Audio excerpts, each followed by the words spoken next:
Shalom Bapak Ibu, saudara-saudari yang terkasih. Kembali lagi dalam konten Permisi. Apa para brother? Percakapan misi.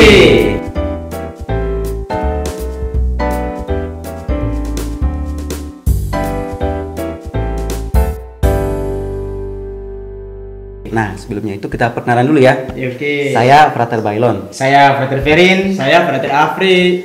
Oke, itulah perkenalan singkat kami. Nah, dalam konten yang kali ini kami akan membahas tentang masa Advent. Nah, karena sebentar lagi akan kita menyambut masa Natal, tentu kita memasuki masa Advent, masa persiapan menantikan masa Natal.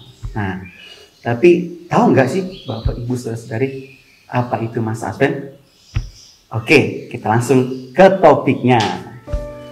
Oke, topik yang pertama ini yaitu sejarah dan arti kata Advent. Nah, dalam sejarah gereja selalu ada persiapan untuk menyambut Yesus yang lahir di Bethlehem. Nah, persiapan ini dilakukan baik dalam perayaan liturgis maupun dalam hidup rohani secara pribadi. Iya, hidup sehari-hari ya berarti. Iya, secara pribadi. Nah, dalam sejarah gereja, tradisi Advent mulai dirayakan di lingkungan gereja Katolik, yaitu di Spanyol dan Perancis pada abad keempat. Dan di Roma sekitar tahun 550-an. Namun pada masa itu, masa Advent itu sangat lama durasi waktunya, Frater. Kira-kira 6 hari Minggu, atau kita jumlahkan itu sekitar 40 hari. 1 minggu lebih, 1 bulan lebih ya? Iya, tetapi mulai dibuat perubahan oleh Paus Gregorius Agung. Nah, yang itu memerintah pada tahun 591 sampai 604. Nah, ia mengubah lamanya masa Advent itu menjadi 4 minggu.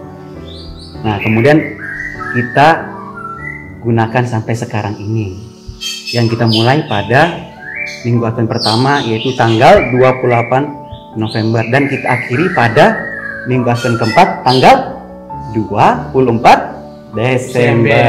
Nah, itu kan sejarah singkatnya tuh, Frater.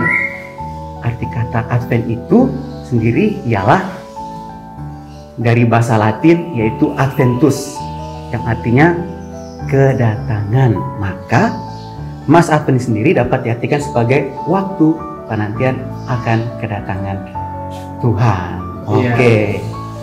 Nah, setelah melihat sejarah dan arti katanya, sekarang saya beralih ke dua narasumber saya kita ini, ya itu. Nah, mulai dari Frater Ferin. Frater, mengapa sih ada lingkaran Advent, Frater? Kira-kira bisa nggak Frater jelaskan latar belakangnya mengapa ada lingkaran Advent, Frater?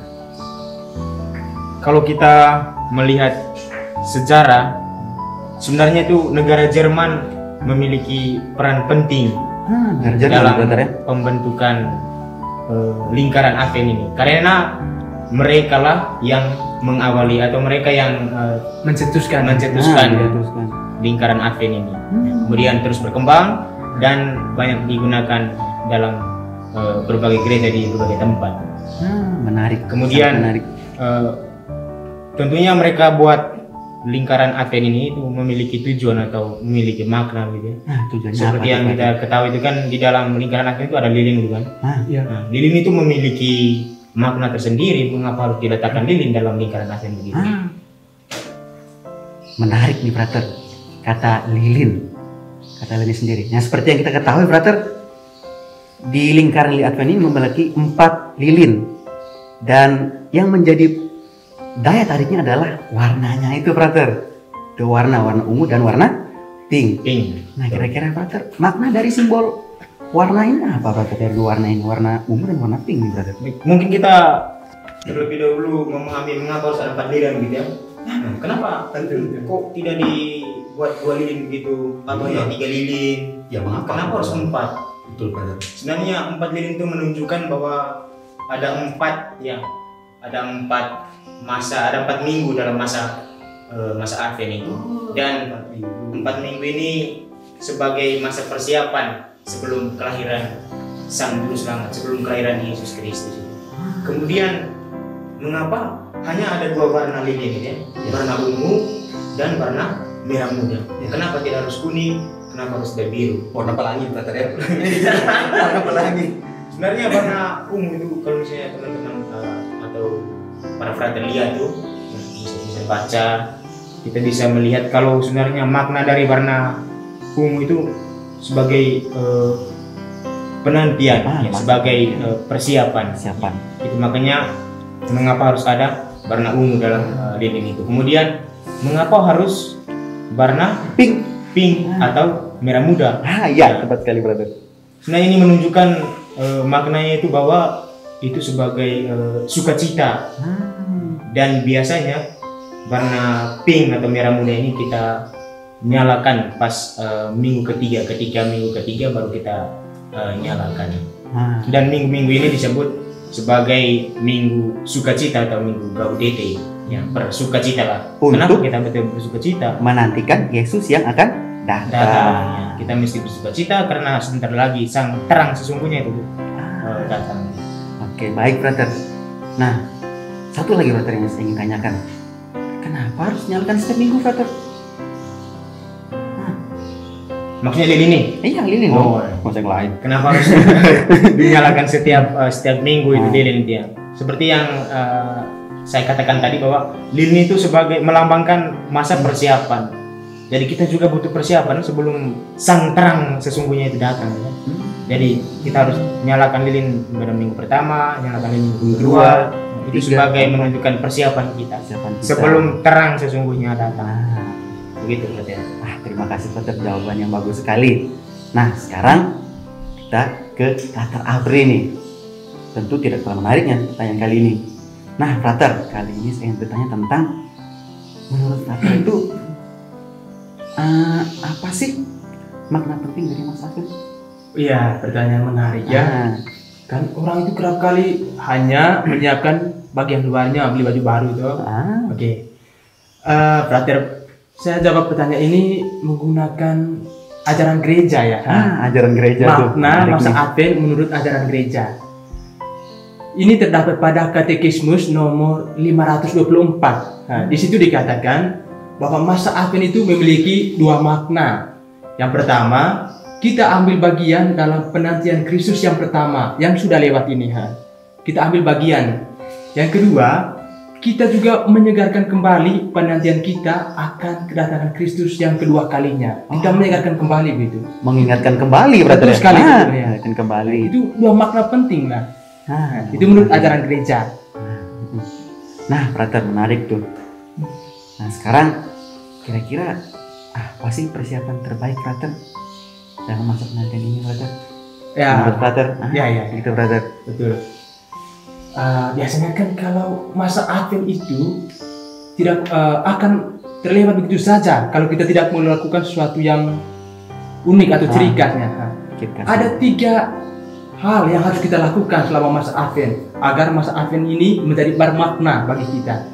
Yang pertama itu kita harus mengikuti perayaan Ekaristi sesering mungkin selama masa Advent ini. Itu bukan berarti setelah masa Advent tidak ikut perayaan Ekaristi kan? Dan usahakan sesering mungkin. Karena apa? Ketika kita mengikuti perayaan Ekaristi, kita teringat akan kasih Allah, di mana Dia mengutus putranya untuk menebus dosa kita. Yang kedua, kita juga hendaknya menerima sakramen pertobatan. Penting itu ya. dari kalian.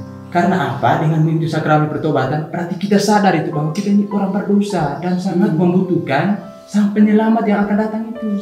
Kita juga menyiapkan hati kita tuh, seperti kalau menyambut presiden kan pasti ada bersih-bersih jalan.